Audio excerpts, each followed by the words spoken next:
இன்னைக்கு என்ன நாள்? விஜயண்ணா பதவியேற்று இன்னையோட 100வது நாள்.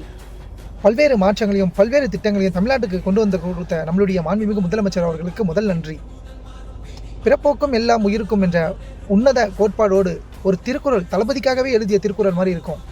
பகல் வெல்லும் குகையை காக்க இகழ் வெல்லும் வேந்தருக்கு வேண்டும் பொழுது. இதன் பொருள் என்னன்னா, காலத்தையும் சந்தர்ப்பத்தையும் சரியாக பயன்படுத்தினால் வலிமை மிக்கவரை வெல்ல முடியும்னு சொல்லுவாங்க. அப்படிப்பட்ட ஒரு தலைவன் நம்மளுடைய தலைவன்.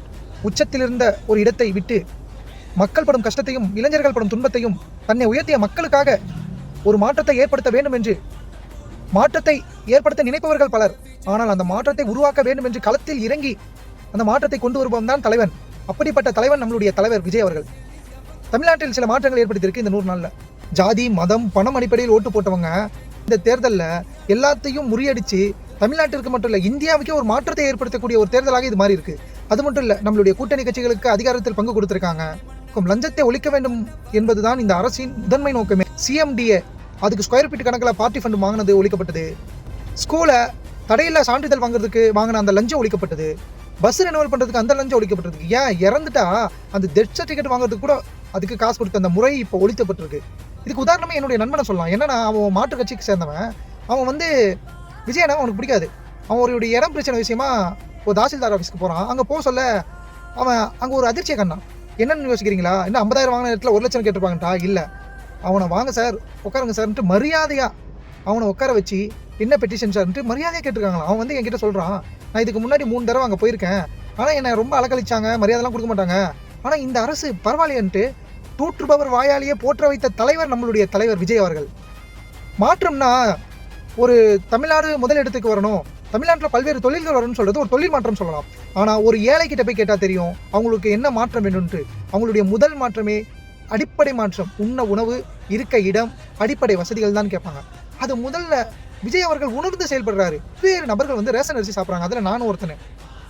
இதற்கு முன்னாடி பல்வேறு தலைவர்கள் இருக்காங்க. ஆனால் இப்போ விஜய் அவர்கள் சாப்பிட்ற உணவு ஒரு தரமான உணவு கொடுக்கணும்னு சொல்லிட்டு சன்ன ரகை நெல்லுக்கு அதிகப்படியான ஊக்கத்தொகை வழங்கி விவசாயிகளுக்கும் ஒரு உற்சாகத்தை ஏற்படுத்தி அதிகப்படியான பயிர் விளைவித்து அந்த பயிரை ரேஷன் கடைக்கு எடுத்துகிட்டு அந்த நெல்லை எல்லாம் ஒரு தரமான உணவு கொடுக்க ஏற்பாடு செஞ்சிருக்காரு விஜய் அண்ணா.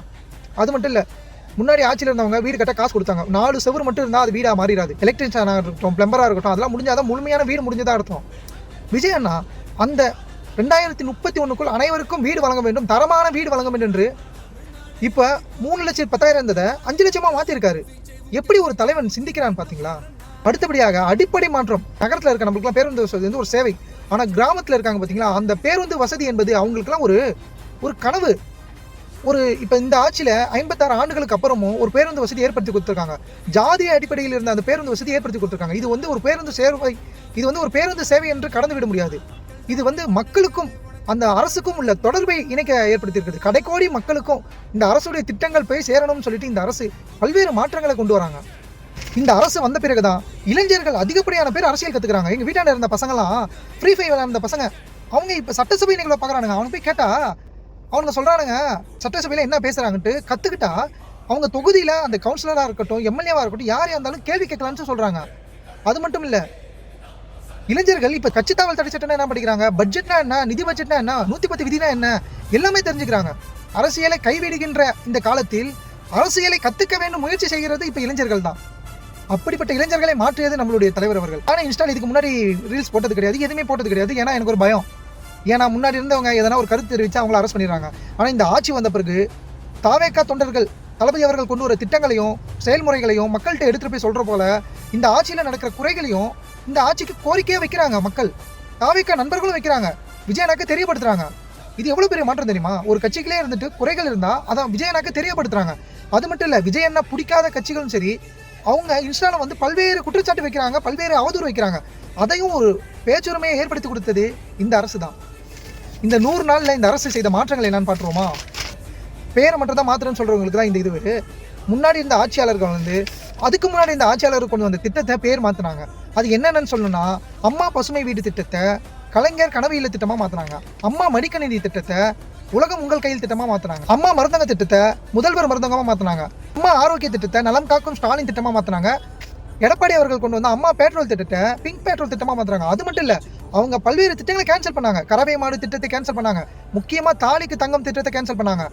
லேப்டாப் திட்டத்தை கேன்சல் பண்ணாங்க. அதெல்லாம் எலெக்ஷன் வரப்போது அந்த லேப்டாப் திட்டத்தை கொண்டு வந்தாங்க. அது 20 லட்சம் பேர் கொடுக்குறாங்க, 5 லட்சம் பேருக்கு தான் கொடுத்து ஏமாத்துறாங்க. நீக்கம் செய்த திட்டங்களையும் இந்த அரசு எந்த ஒரு வேறுபாடும் பார்க்காம நல்ல திட்டங்களை கொண்டு வந்து அந்த திட்டங்கள்லாம் வெற்றி பெற்றது என்று சொல்லி அதற்கு வெற்றி திட்டம் என்று பேர் மாற்றி பெருமை சூட்டியவர் நம்மளுடைய மாண்புமிகு முதலமைச்சர் அவர்கள். உண்மையாகவே இந்த அரசு ரொம்ப பெருமையாக தான் நினைக்க தோணுது. ஏன்னா இந்த 100 நாளில் பல்வேறு திட்டங்கள் கொண்டு வந்திருக்காங்க. 97 நிறுவனங்களை 1 லட்சம் கோடி முதலீடு ஈட்டிருக்காங்க. இது தமிழ்நாட்டிற்கு 1.07 லட்சம் வேலை வாய்ப்புகள் ஏற்பட போகுது தமிழ்நாட்டில். இது மிகப்பெரிய மாற்றம். இலவசமாக 200 யூனிட் இலவச கொடுத்துருக்காங்க. கறவை மாடு திட்டத்தை மறுபடியும் கொண்டு வந்திருக்காங்க. தாலிக்கு தங்க திட்டத்தை மறுபடியும் கொண்டு வந்திருக்கு இந்த அரசு. தாய்மாமன் திட்டத்தை ஏற்படுத்தியிருக்காங்க. பிறக்கிற குழந்தைகளுக்கு 717 ஒயின் ஷாப்புகளை மூடியிருக்காங்க. போதைப் பொருட்களை பல டன் போதைப் பொருட்களை அழிச்சிருக்காங்க. குழந்தைகள் மற்றும் பெண்களை பாதுகாப்பதற்கு சிங்கப்பெண் சிறப்பு படை அமைச்சிருக்காங்க. வந்த பிறகு ஊழல் இல்லாத நிர்வாகத்தை ஏற்படுத்தியிருக்காங்க.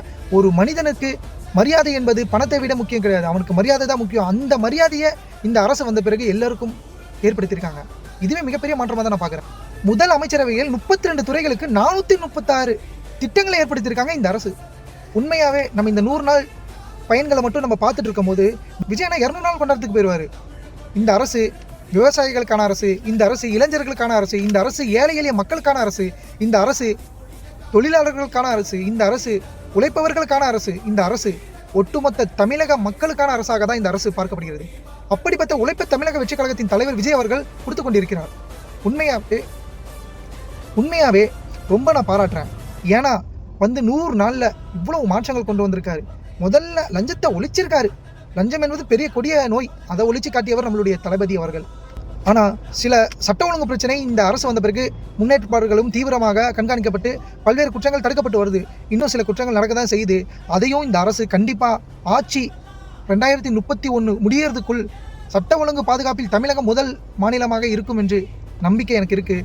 அதற்காக தளபதி அவர்கள் பல்வேறு முயற்சிகளும் பல்வேறு சட்டங்களையும் கொண்டு வருவார் என்ற நம்பிக்கையும் எனக்கு இருக்குது. நம்மளுடைய வெற்றி தளபதி விஜயண்ணா, உங்களுடைய சாதனையை சொல்ல வார்த்தை இல்லை. இன்னும் பல சாதனைகள் படைக்கணும். இந்த அரசு 10 ஆண்டுகள் இல்லை, 20 ஆண்டுகள் இல்லை, 100 ஆண்டுகளுக்கு நிலைத்து நிற்கணும் அப்படின்னு இந்த வீடியோவை எல்லாருக்கும் ஷேர் பண்ணுங்கள்.